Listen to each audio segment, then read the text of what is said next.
you ever been in a position in which you don't know what to do? Well, today Grandmaster Noel Studer will tell us exactly what to do in those situations and how to think like a Grandmaster. Find a plan in any position. Have you ever looked at a position and thought, I have no idea what to do? After reading this newsletter, you should be able to find an appropriate plan for every position. That's a big promise to me. Every position, appropriate plan. It's not just any plan, it's appropriate and for every position. I'm excited. I don't know about you, but I am. On the 3rd of November, I published an article called How to Think During a Chess Game. In it, I focus on 2 key questions to spot tactical ideas for you and your opponent. What is my opponent's move doing? What is my opponent doing if I play my move? And I have already made a video on this, and you can find it here. Where? I'll flip the camera. It's somewhere here. Rightfully so. Some of you ask what they should do if there are no obvious tactical ideas for either side. The answer is, ask more questions. Ask and you shall receive, seek and you shall find, knock and it shall be opened to you, as is written in the Bible.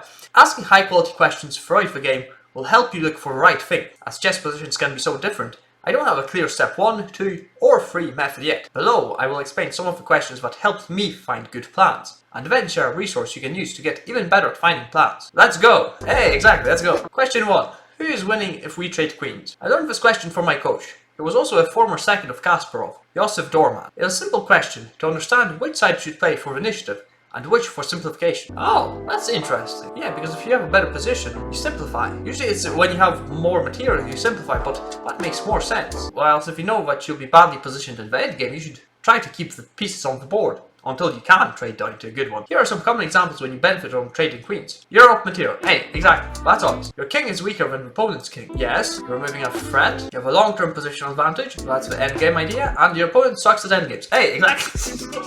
That's a very specific case, but yeah, it works. Quick story on the last point. In the club where I grew up, we had a player who absolutely hated playing endgames. Because he didn't want to look at them, play them, or learn from them, it was pretty bad for them. No surprise there. As Jordan Peterson said, do not hide unwanted things in the fog. And if this chess player did not hide from the endgames, did not ignore his dislike or inability to play them, maybe he would have gone better. My mantra was, give me an endgame or pawn down and I will win easily. Against him, I looked for a queen trade in nearly every position. That must have been so annoying. The opposite applies as well. If you are lost in case of a queen trade, look ahead and try to avoid it. If your position is desperate, even at the cost of some material or doubled pawns. Yes, better to lose the battle than lose the war. Question 2. Which piece is not at the party yet? If you don't play with your whole army of pieces, you leave a lot of potential unused. I learned the method of talking to my pieces from my first coach and have used it ever since. What? Since strange, talking to pieces? You can go one by one and ask them, are you feeling happy right now? Then improve the piece that feels most unhappy until there's no unhappiest piece in your army anymore.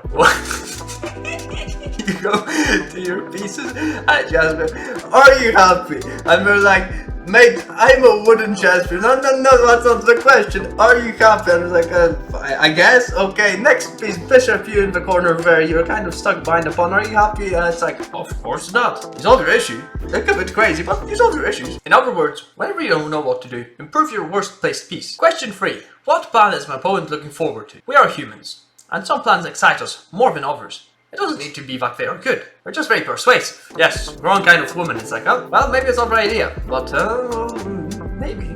Some patterns that elicit such emotions are going for checkmate, double checks, huge sacrifices, moves that make you look like a genius. If you look out for these enticing plans your opponent might have in mind, you can prevent them from happening. Do this a few times during a game, and your opponent will get frustrated. Yes, he wants to win the game, he wants to be flashy, he wants to do something amazing. Mikhail Tal incarnate with his sacrifices. And then what?